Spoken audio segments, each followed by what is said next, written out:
ये बहुत बड़े महापुरुष के वचन हैं, बहुत ध्यान से सुनो, पकड़ो। तुम्हें किसी के आगे घिघियाने की जरूरत नहीं, भगवान का स्मरण करने की जरूरत है, भगवान का ध्यान करने की जरूरत है। जैसे जैसे कोई भगवान का ध्यान करता है तो भगवान के सब सद्गुण उसमें आने लगते हैं। चाहे वो सगुण साक्षात्कार करना चाहे या निर्गुण साक्षात्कार, उसमें योग्यता आ जाती है। म्याणे विठ्ठल ब्रह्मो नवे त्वाचे बोलो नाई कावे। महाराष्ट्र भाषा में कहते हैं मेरे तो सर्वस्व ब्रह्म विठ्ठल भगवान है, तुकाराम जी कह रहे हैं। अब मुझे किसी की बात सुनने की जरूरत नहीं है कि ब्रह्म कौन है, मेरे तो विठ्ठल ब्रह्म है। जो वाणी से अगम्य है मैं उसकी स्तुति क्या करूं, वेद भी जिसकी नेति नेति कह के चर्चा करते हैं मैं उसकी क्या चर्चा कर पाऊं। पर मेरी वाणी को नशा हो गया है उनकी चर्चा करने का। आहा, मेरी वाणी को नशा हो गया, बिना उनकी चर्चा किए, बिना कीर्तन किए, बिना गुण गाए हमें चैन नहीं पड़ सकता। कोई ना हो तो ठाकुर जी को श्रोता बना के सुनाने लगो, ऐसा नशा होना चाहिए। सुनो, अपनी चर्चा आप ही सुनो, ठाकुर जी के सामने बैठ जाए और वाणी लेकर उन्हीं की चर्चा उन्हीं को सुनावे। संसारिक आदमी कर्मेंद्रियों से प्रेरित होकर कर्म करता है, वासना से प्रेरित होकर नाना प्रकार के सुख दुख भोगता है। पर हम कायिक, वाचिक, मानसिक केवल अपने विठ्ठल के लिए कर्म करते हैं। ये बात समझो। संसारिक आदमी कर्मेंद्रियां भाग रही भोगों की तरफ, कर्म करता है, पाप या पुण्य, सुख या दुख भोगता है। लेकिन भक्त कायिक, वाचिक, मानसिक अपने प्रभु को सामने रख करके चेष्टा करता है और उसका कोई ठौर ठिकाना प्रभु के सिवा कोई है नहीं। और प्रभु आनंद सिंधु है, वो हर समय आनंद में मस्त रहता है। कहीं किसी और का प्रयोजन नहीं रह गया है। तुकाराम जी के सब जगह विठ्ठल तू ही तू मुझे दिखाई दे रहा है। तन, वाणी, मन ये सब तेरे चरणों में अर्पित हो चुके हैं। भगवान अब मेरा कुछ नहीं बचा, केवल आप ही मेरे बचे हो। ये हम लोगों के लिए आदर्श वचन है। हमें ऐसा होना है, प्रभु के सिवा हमारा कोई नहीं। अभ्यास बल में बहुत बड़ी ताकत है। अभ्यास बल हो जाए तो व्याघ्र और सर्प को भी अधीन किया जा सकता है। व्याघ्र बाघ को और सर्प को अभ्यास बल। देखो, जो बचपन से अभ्यास करवा लिए सिंह आदि का, तो ऐसे बछड़े की तरह हाथ फेरते हैं, साथ खेलते हैं, कोई फर्क। सांप पकड़ने वाले जो सर्प मित्र होते हैं, इतना बड़ा अभ्यास कि बड़े से बड़े विषैले सांप को 5 मिनट में अपने वश में करके, व्याघ्र और सर्प को अपने वश में किया जा सकता है। अभ्यास से विष को पचा लिया जाता है। जब उड़िया बाबा ने सुना कि एक महात्मा 10 ग्राम संख्या जहर रोज खाते हैं, तो उनका इसमें तो 10 आदमी मर जाए, ऐसा हो ही नहीं सकता। तो उन्होंने कहा महात्मा है तो उनका पता बताइए, मैं जाऊंगा। उड़िया बाबा वहां गए, महात्मा से कहा आप 10 ग्राम संख्या जहर रोज खाते हैं? उनका हाँ। बोले मैं देखना चाहता हूं, क्योंकि विश्वास नहीं होता 10 ग्राम में तो 10 लोग मर जाएंगे।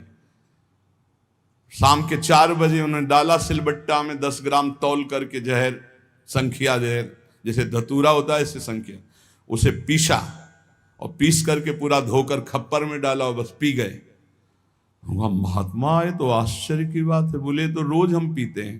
तो बोले 10 ग्राम कैसे? तो बोले अभ्यास। पहले दिन एक बीज लिया था, ऐसे घस के चाटा, नशाया, कई दिन उसी बीज को घसकर चाटते रहे, फिर एक बीज, फिर धीरे धीरे आज 10 ग्राम पचा लिया।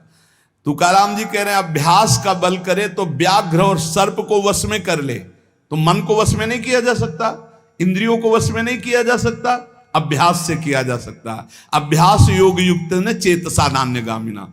अभ्यास से हम विष को पचा सकते हैं। अगर हम रोज भगवत कृपा से अपमान को पचाना सीख जाएं तो बड़े से बड़े अपमान को भी, निंदा को भी मुस्कुराते हुए सह सकते हैं। अभ्यास से वेदों का अर्थ समझ लिया जाता है। वेद पाठ का अभ्यास करो, धीरे धीरे वेद अर्थ समझा। इसलिए कुछ दुष्कर नहीं है, तुम अभ्यास में आओ। मेरा भजन में मन नहीं लगता, अभ्यास करो। अभ्यास में तुम जितना आगे बढ़ोगे उतने ही उच्च अवस्था को प्राप्त हो जाओगे। अभ्यास में बहुत बड़ी दम है। अभ्यास, एक एक कदम बढ़ाते चले जाओ। अभ्यास, एक एक इंद्रियों पर विजय प्राप्त करते चले जाओ। अभ्यास असाध्य को भी साध्य कर दे। इसका कारण तुका कहता है कि अभ्यास भजन का कर लो तो आप सिद्ध हो जाओगे। अभ्यास से सब कुछ हो जाता है।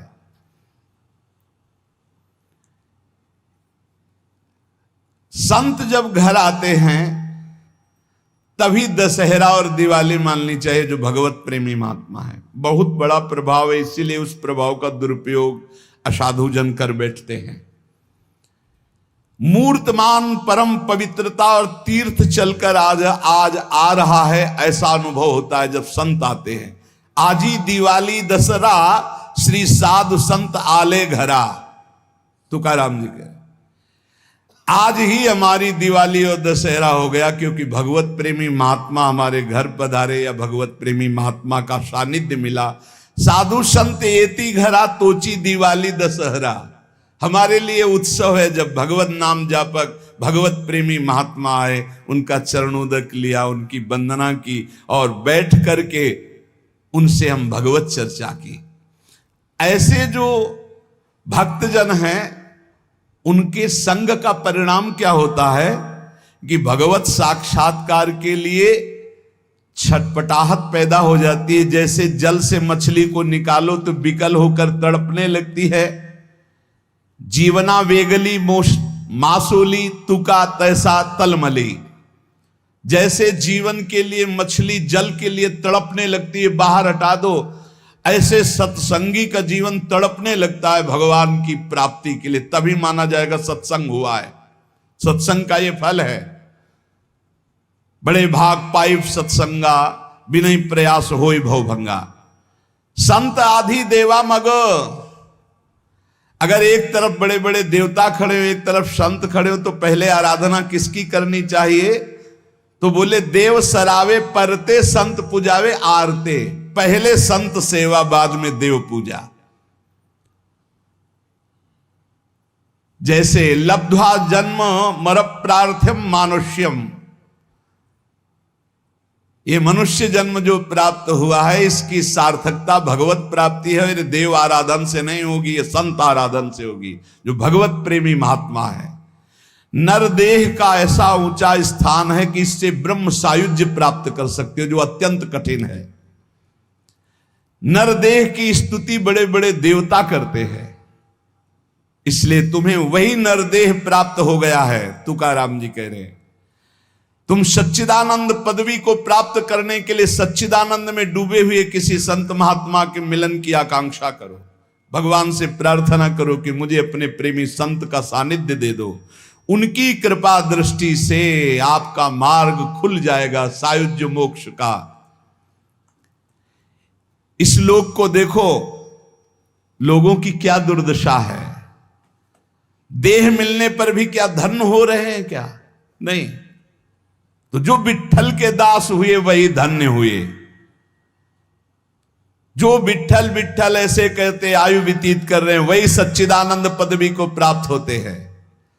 तुका कहता है मानव जीवन में तू भजन कर ले, बिना भजन के कुछ सार्थक नहीं जीवन। देखो ना भगवान कितना प्यार करते हैं। रीछ बानर कौन सी पवित्रता धारण करते हैं, लेकिन भगवान वृक्ष के नीचे बैठे और ऊपर डाल पे। प्रभु तरुतर कप डार पर ते किए आप समान। ग्वाल बाल अपने मुख की छाछ भगवान के मुख में डाल रहे सखा मंडली, देखो ना प्रेम हमारे विठ्ठल का, तुकाराम जी कह रहे। गोलियांची ताक पिरे कोण पोरे चांगली, ग्वालों के मुख की छाछ पी रहे, तभी तो ब्रह्मा जी को मोह हो गया। ये भगवत प्राप्ति कोई कठिन नहीं, बस चौपड़ का खेल समझ लो। चूक गए तो गोटी मारी जाएगी, गोटी मारना भवबंधन में फंस जाना, गोटी निकाल ले गए जीवन मुक्त हो गए। चौपर का खेल। सारी जी मरी झूठी बाती सारी, बद्ध मुक्त वारी बातकारी। कोई जीवन मुक्त होना कठिन नहीं है।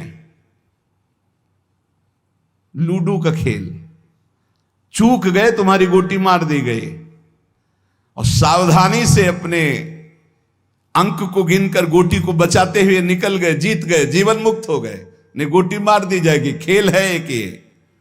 सारी वही गोटी, सारी मारी गई, सब झूठा हो गया, खेल बेकार हो गया, हार गए। और सारी मारी नहीं गई, निकल गए तुम तो मुक्त हो गए। खेल रखा है भगवान ने। तुकाराम जी से पूछा गया क्या गृहस्थाश्रम में जैसे विरक्त को भगवान मिल जाते हैं ऐसे मिल जाएंगे? तो उन्होंने कहा पागल बनने की जरूरत नहीं है। ये बात दिमाग में बैठालने की जरूरत नहीं कि बन बन भागने से ही भगवान मिलते हैं।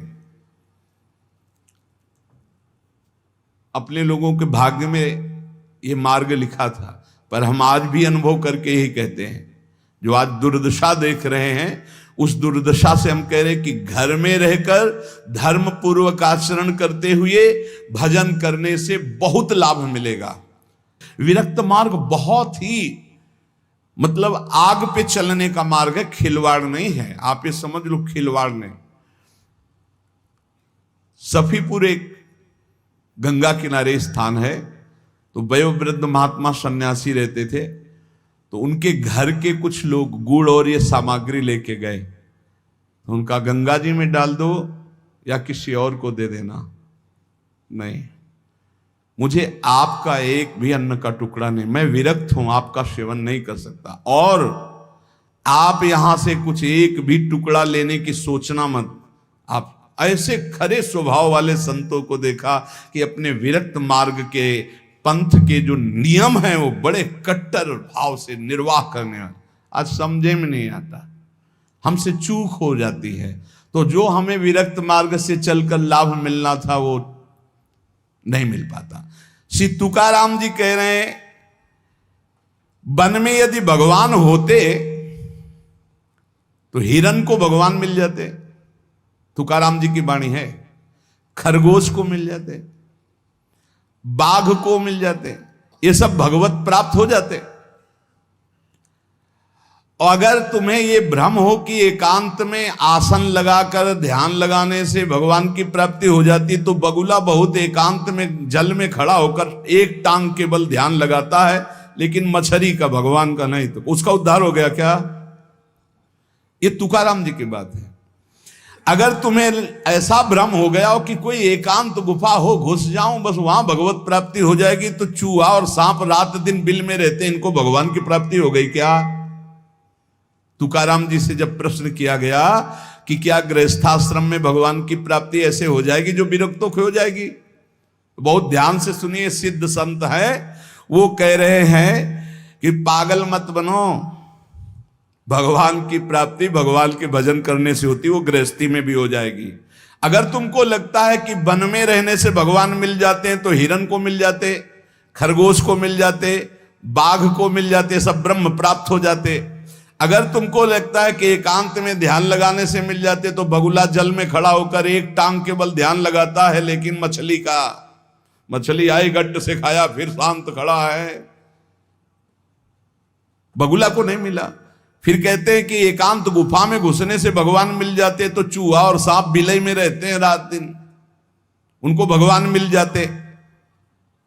तो इसलिए हम तुमसे कह रहे हैं कि ये ची चपड़ की बातें छोड़ो।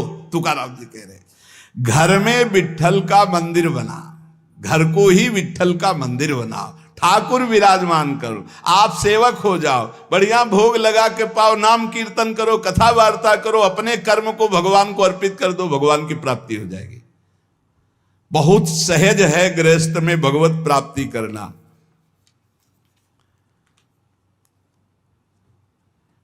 हम तुमसे पूछते हैं, जो लोग सोचते हैं अन्न नहीं खाएंगे तो भगवान की प्राप्ति हो जाएगी, तो कितने ऐसे जीव हैं हमारी प्रकृति में। तुकाराम जी कह रहे हैं ये बड़े महापुरुष हैं, किसी के कहो सांप खाता अन्न, करे क्या धान बकभी, कपट भरा भीतर भरा उदर मल से, करे चूहा भी एकांत गदहा भी भभूत रमावे, तुका जल नक्रालय काग ही नहाय कहो तो। क्या अन्न न खाने से भगवान मिल जाएंगे? अगर हां तो बहुत से पक्षी ऐसे हैं जो केवल फलाहार रहते हैं, बहुत से ऐसे हैं जो घास चर के रहते हैं, ना वो अन्न खाते हैं ना कुछ और। कुछ है फलाहार, कुछ है तृण चरते हैं, कुछ है पानी पी के केवल रहते हैं भैया, केवल पानी से। इन सबको भगवत साक्षात्कार हो जाता है क्या?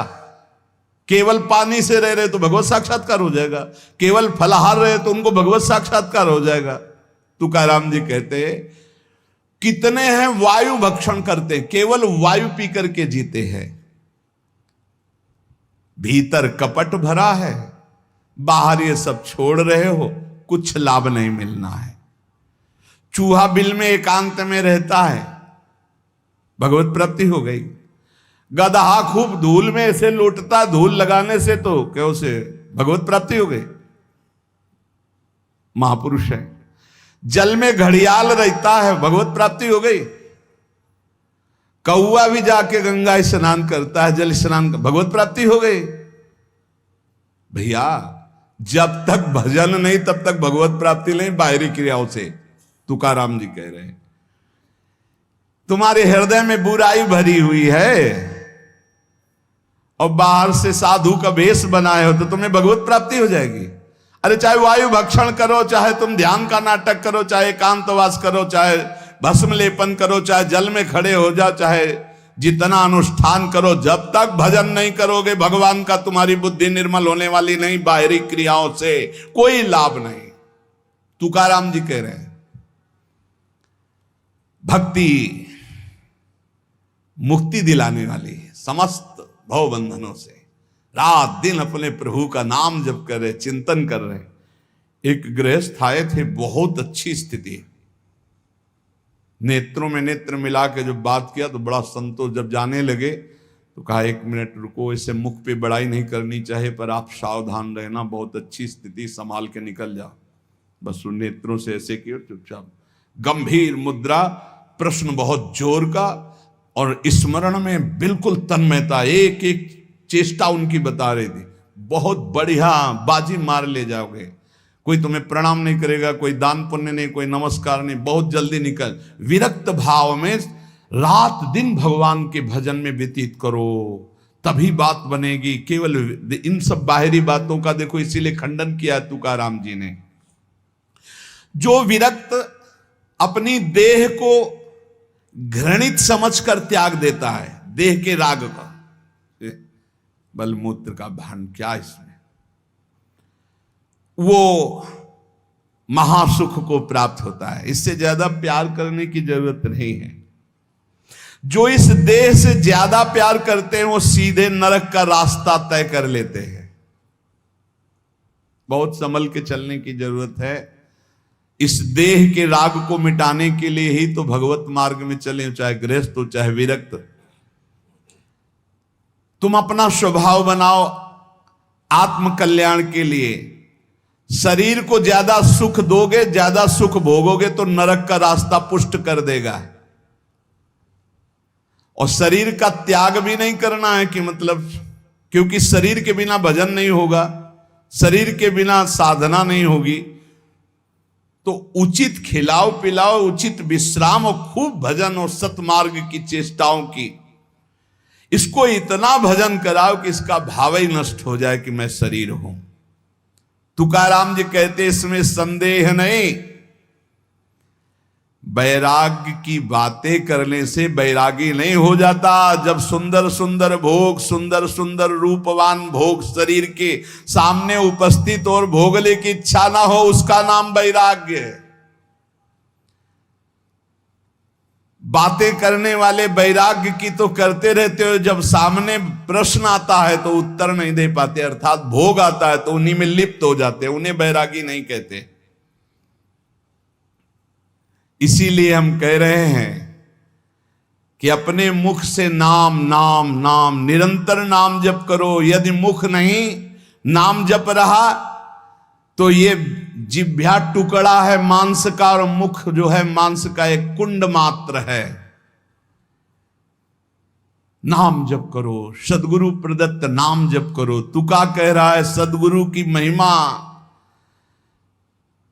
सदगुरु कोई मनुष्य नहीं है। चितनासी न लगे बेल काहीं, तया न लगे मूल, वाचे सदा सर्वकाल राम कृष्ण हरि गोविंद। गुरुदेव ने जो नाम दिया है वो कोई मनुष्य नहीं, वो साक्षात राम कृष्ण हरि ही है। बंदो गुरुपद कंज कृपा सिंधु नर रूप हरि। उन्होंने चिंतन के लिए तुम्हें जो दिया है, सारा समय उस चिंतन में लगा दो। अमूल्य है तुम्हारा जीवन। हर समय राम कृष्ण हरि गोविंद नाम जिह्वा पर बना रहे। चिंतन नासी न लगे बेल सर्वकाल करावे। चिंतन के लिए कोई समय नहीं है ऐसा कि हम नहा धो के फिर चिंतन करेंगे। अगर शौचालय में ही मृत्यु हो गई तो हर समय नाम जप, हर समय नाम जप। सदा राम कृष्ण हरि गोविंद का चिंतन करो। एक सत्य सार यही है, ना फलाहार रहने से, ना जल पीने से, ना वायु भक्षण से, ना इन सब बाहरी बातों से भगवत प्राप्ति नहीं होती। भगवत प्राप्ति होती सदैव भगवत चिंतन करने से, नाम चिंतन करने से। भगवान नाम कीर्तन भगवान की प्रसन्नता के लिए, भगवत कथा भगवत प्रसन्नता के लिए। तुकाराम जी कहते हैं गीता है, श्रीमद् भागवत है, ये भगवान की प्राप्ति के लिए चर्चा हो रही है। जो भगवत प्रसाद रूप मिल जाता है उससे जीवन यापन का, जब तक जीवन है हमें हर समय भगवान नाम जप, भगवत कथा, भगवत भक्तों का संग, यही करना है। प्रभु के नाम की महिमा प्रभु ही समझ सकते हैं, दूसरा कोई नहीं समझ सकता। या प्रभु समझा दे पुरुषोत्तम तो समझ पावे। कर्म के फेर में पड़ा हुआ जीव अगर अट्टहास करके नाम पुकारने लगे तो कर्म बंधन नष्ट हो जाए। राधा राधा राधा जोर से चीख चीख कर, तो बोले कर्म बंधन विध्वंस होते हैं। जितने के कानों में नाम पड़ेगा सबका मंगल होता चला जाएगा। तुकाराम जी कहते जो मैं कह रहा हूं उसे सुनो। मैंने इसलिए कहा कि आप नाम को और कथा को बेचो मत, क्योंकि ये रहस्य की बात है। इससे श्री कृष्ण अधीन हो जाते हैं। विठोबा का नाम, विठोबा की कथा विठोबा को अधीन कर लेते हैं। महापुरुषों के वचन समझने हैं। जैसे सत स्त्री के अधीन उसका पति हो जाता है, उसके आचरण, उसका व्यवहार अपने पति को अधीन कर ले, ऐसे सद्भक्त भगवान को अधीन कर लेते हैं। यहां तुकाराम जी भगवान की अधीनता के लिए कह रहे हैं, तुम अपने परमार्थ को खो मत। तुकाराम कह रहे हैं धन के अधीन हो जाना, काम के अधीन हो जाना, नरक की यात्रा करना है। इसलिए विठोबा के अधीन हो जाओ, रात दिन नाम कीर्तन करो, तुम्हारी वांछा पूर्ण हो जाएगी, तुम्हारी मनोकामनाएं पूर्ण हो जाएंगी। मदारी का बंदर वैसे नाचता जैसे मदारी नचाता है, ऐसे उमादार जो सिद्ध की नाई सबई नचावत राम गोसाई। उनसे प्रार्थना करो, तुम्हारा नाचना बंद हो जाएगा माया का, दूसरा कोई नहीं रोक पाएगा। क्योंकि इस नाचने का रिमोट उन्हीं के हाथ में। मामे वे प्रपद्यन्ते माया में ताम तरंती थे। कभी भी उपासक भेद मत में पढ़कर तर्क वितर्क न करे। हरि हर सब एक हैं, हरि हर सब एक हैं। जैसे पीछे कहा था ठाकुर ठाकुर सब एक है, संत संत सब एक, और जो संतन का सेवन करे सो जागे शुद्ध विवेक। ऐसे यहां कह रहे तुकाराम जी कि हरिहर में भेद नहीं है, जो भेद फैलावे लड़ाई झगड़ा करे ऐसे से दूर रहना। मिठास में चीनी है, चीनी के खिलौने बने हैं, एक सवार बना हुआ है, एक घोड़ा बना हुआ है, दोनों में चीनी में क्या कम है क्या? बराबर चीनी है। चाहे घोड़े से शुरू करो तो मिठास, सवार से शुरू करो। दीपावली में आते ना बने, ऐसे ही चराचर जगत में सेवक स्वामी बना वही सच्चिदानंद है। हरिहराम भेद नाही नका करुम वाद, एक एकाचे हृदयम गोडी साखे रेचे ठाई। जहां हरिहर में कोई भेद करके निंदा करने लगे वहां से कान में अंगुली डाल के चल देना चाहिए। एक ही ये परम तत्व है। ये झूठ मूठ अज्ञानी जन बहस करते रहते हैं, इनके हृदयों में बिल्कुल भगवदानंद की मिठास नहीं है, इनकी बातें नहीं सुननी चाहिए। भेद करने वालों की दृष्टि में जो माया का पर्दा लगा हुआ है, भक्तों की दृष्टि में वो पर्दा नहीं होता। वो बेपर्द देखते हैं कि सर्वत्र एक ही भगवान विराजमान है। जो सर्वत्र एक ही भगवान विराजमान ऐसा मान लेते हैं, उनके आगे पीछे दाएं बाएं भगवान की रक्षा शुरू हो जाती है। ध्यान रखना, जो सर्वत्र अपने भगवान को देखते कि सब रूपों में मेरा ही भगवान है, तो कह रहे देवु उभा मांगे पुंडे उगवी कोंडे संकटा। कोई संकट उसे छू नहीं सकता, चारों तरफ से भगवान की सुरक्षा रहती है उस भक्त के जीवन में। विश्वास करो इस बात पर, चारों तरफ से भगवान सुरक्षित रखते हैं। और जो सदैव संतों का स्तवन करके भगवान का भजन करता रहता है, उसमें कोई ऋण नहीं रह जाता। यह भी एक प्रश्न आया था कि देव ऋण, ऋषि ऋण, मातृ ऋण, पितृ ऋण, इनसे कैसे ऋण हुआ जाए। क्या कह रहे हैं तुकाराम जी? जो संतों का स्तवन करता है, उसके हृदय में भक्ति होती, जो भगवान का भक्त होता है, उसका कोई ऋण नहीं रह जाता, सब ऋण मुक्त हो जाते हैं। एकादशी स्कंद में भगवान श्री कृष्ण चंद्र जी ने उद्धव जी से कहा है, जो मेरा अनन्य भाव से निरंतर चिंतन करता है उसे मैं सब ऋणों से मुक्त करता हूं। देव ऋण, ऋषि ऋण, पितृ ऋण, मातृ ऋण, इनसे उऋण होने के लिए प्राणपन से श्री हरि के चरणों का चिंतन करो। पंडरीनाथ तुम्हारा जन्म धन्य कर देंगे, तुकाराम जी कह रहे हैं। देखो, जब आनंद मिलेगा तब मन पंगु हो जाएगा। जैसे भौरे में बहुत बड़ी ताकत है कि चाहे जितना मजबूत काठ हो, वो बड़े मौज से खेलते खेलते उसमें छेद कर देगा।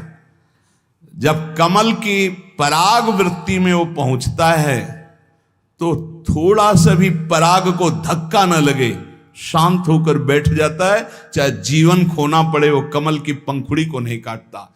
ऐसे उदाहरण दे रहे, ऐसे ही तुम्हारा मन तब तक उद्दंडता करता रहेगा जब तक भगवत सुख नहीं मिलेगा। और जिस दिन इसे आनंद मिला, भगवद आनंद, ये बैठ जाएगा, इसका अस्तित्व खत्म हो जाएगा, ये बैठ जाए। निज सुख बिन मन होई कि थीरा, बिना आत्मानंद का अनुभव मिले मन स्थिर नहीं होगा, शांत नहीं होगा, विश्राम नहीं पाएगा। भौरे का दृष्टांत देकर के मन को समझा रहे कि मन भौरा है, भटक रहा है विविध भोगों में, बड़ा मजबूत है, बलशाली है, लेकिन ये तभी निर्बल बनेगा जैसे भौरा कमल में आ जाता है तो वहां अपना बल खो देता है। ऐसे ही श्री हरि चरणारविंद, हरि नाम, भगवद आश्रय, भगवत भक्ति, इसी में मन आनंद को प्राप्त होगा। तो आपको कहीं भागने की जरूरत नहीं। आपने सुना कि जंगल में भागने से क्या होगा, जल पीने से क्या होगा, फलाहार रहने से क्या। शांति से अपने घर को ठाकुर जी का मंदिर मान लो, खूब नाम कीर्तन करो, भगवत चर्चा करो, भगवान का सुमिरन करते हुए जीवन व्यतीत करो। इधर भी सुखी, परलोक में भी सुखी। किसी से आशीर्वाद मांगने की जरूरत नहीं, दौड़ने भागने की जरूरत नहीं, हाहाकार मचाने की जरूरत। ये बहुत आनंद का जीवन है मानव दे।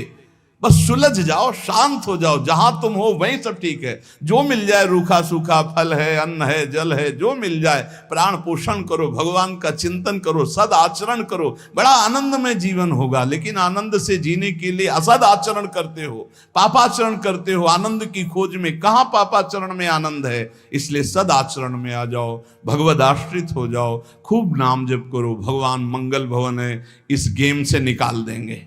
बहुत बड़ा एक गेम है, बहुत बड़ा गेम है।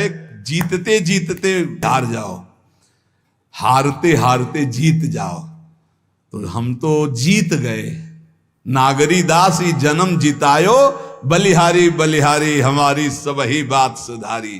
कृपा करी श्री कुंज बिहारी, और श्री कुंज बिहारी हमारी सबही बात सुधारी। राख्यो अपने वृंदावन में, बस खास बात बल गई। नहीं, आप क्या समझते हो? हाहाकार मचा हुआ, तांडव मचा हुआ है माया का। ये तो धाम है, इसके प्रभाव से आप बिल्कुल शांत आनंदमय हो। धूल भरी आंधी दूर से निकल रही। नहीं तो आप संसार में देखो, सतोगुण रजोगुण तमोगुण 3 गुण है। सतोगुण तो कहीं कहीं नहीं, रजो और तमो की तांडव वृत्ति मची हुई है। जहां कहीं भगवत चर्चा, भगवत नाम कीर्तन, भगवत गुण, बहुत विक्षेप माया डालती है। इसलिए खूब नाम जप करो, इसी जन्म में भगवत प्राप्ति कर लो, दोबारा इस कलयुग में जन्म ना हो। पक्का ऐसा भजन करो कि आगे अब देखते जाओ। अरे भाई, बड़ा आश्चर्यमय समय, बड़ा आश्चर्यमय समय है। अभी तो कुछ है नहीं, अभी तो बबुआ है कलयुग, घुटने के बल चल रहा है। थोड़ा खड़ा होने दो, फिर ताल ठोकने दो। 4,32,000, अभी तो 32,000 नहीं पूरे हुए, थोड़ा 1,00,000 1,50,000 पूरे होने दो, फिर इसका है, उसका अपना राज्य है। इसलिए कलयुग के दोषों से बचने के लिए, माया के प्रभाव से मुक्त होने के लिए, समस्त दुखों का नाश करने के लिए समर्थ है भगवान नाम।